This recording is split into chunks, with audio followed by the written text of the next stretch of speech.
So I got an so I got invited into the YouTube community, and I'm going to tell you everything about it. So when when I decided, or just when I thought I was going to stop YouTubing, I got an email. At first, initially, I thought it's just one of those random emails, but I went through the email again. I saw the description of the person sending emails, designation, and I'm like, okay, this looks like it's from YouTube, right? And I was already thinking, hey, this old content is becoming a lot for me. But that email revived my interest, yeah? And if you were in that situation, or you are in that situation of trying to, or about to quit something, and you got something that, boosted your morale, I'm sure you'll be excited just like I am. So the email came from Adam McFarland. Thank you so much for joining.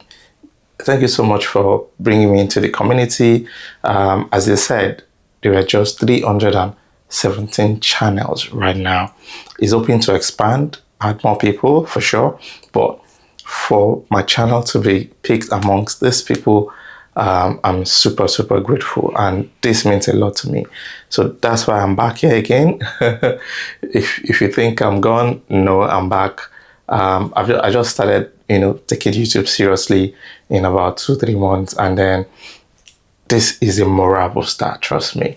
So you didn't attend the first seminar or session that we had.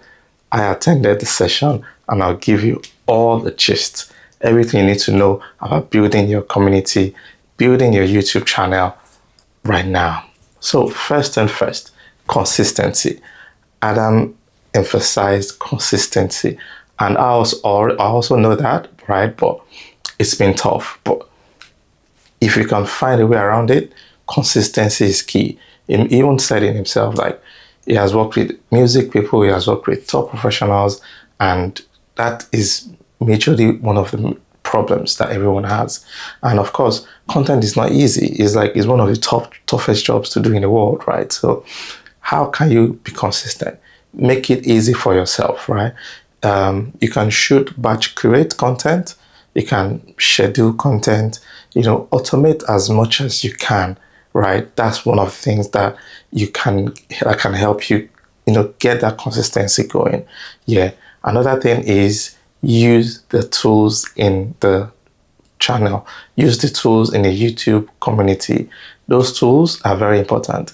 Of course, you might use other editing tools, but especially when you want to post it, you want to bring it into the YouTube studio, make a few changes, use the music on there if you want to, and then, post. It's very, very good to use the YouTube studio. Adam mentioned that, and I think I started doing that at the tail end of, I think, month 3. I realized that some music that I was using off other editing software were getting banned, were getting flagged, so I got tired of that. So that is very important, yeah?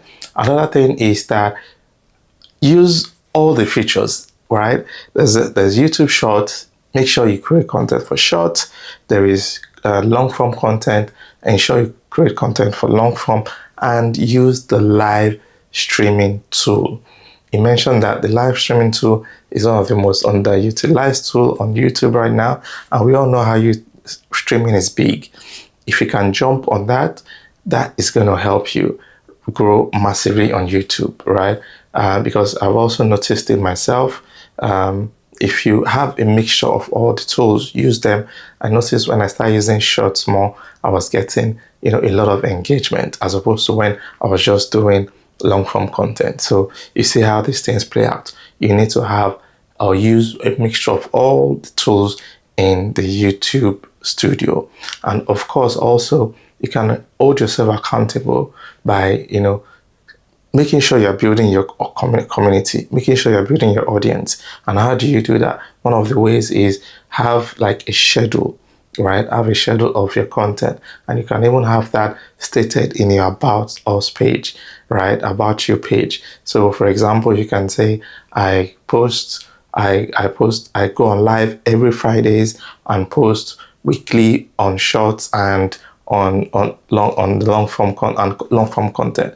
So that way you have put that out there. It makes you accountable to that. I think that's a good strategy. I'm going to try that as well.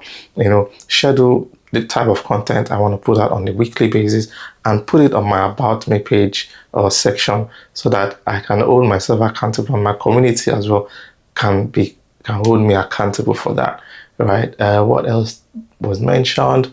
It was just a great session overall, and also we learned about, I knew this before, how you can get to being monetized. Yeah, you need 4,000 watch hours, you need 1,000 subscribers, and if it's for shorts, if you're heavily dependent on shorts, you need at least about 1 million or so, or 10 million views. I think it's 10 million views on shorts to get you monetized on YouTube. And above all, it's an eye-opener. As I said, for me, it's a moral booster. I didn't know that there is so much going on in the background, especially when you mention using a mixture of all the tools. Like, it is very important. I knew consistency is key. Like, you can't just grow, you can't grow without being consistent. So I'm giving myself 3 months to be consistent on YouTube, creating content that I love. Also, some of the content I created in the past, some of them I'm going to drop them, while I'll stick to the ones that I love doing and also you guys love to watch, right? So yeah, yes to better content on YouTube. As you can see, my setup has even changed here, right? I'm going to get better on the setup as well. So stay tuned, guys. A whole lot coming. If you want to see me grow, please subscribe to my channel, share my video, and like my videos. Thank you so much. Cheers.